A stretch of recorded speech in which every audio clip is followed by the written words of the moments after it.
So today we will learn about the event object. The event object in JavaScript is created when an event occurs, like a click or key press.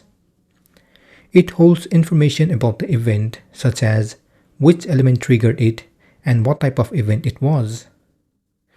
It also provides method to control the event, like preventing its default behavior or stopping it from affecting other elements.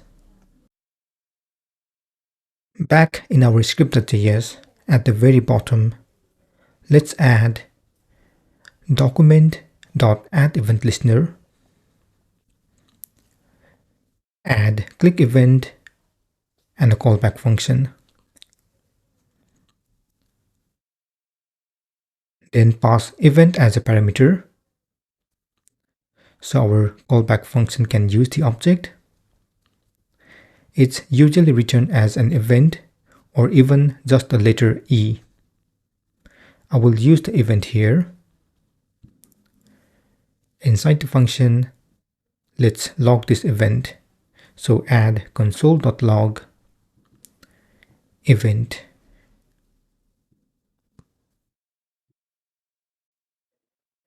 Now, if you look at the console, we can see a lot of information about an event. One property of the event object that will be important for us is the target property. It currently has a value of li, and when we hover over it, we can see the list item that triggered the event highlighted on that page. Now, let's change the console to print out event.target. Now, when any element on the page is clicked, it will print out the event target to the console.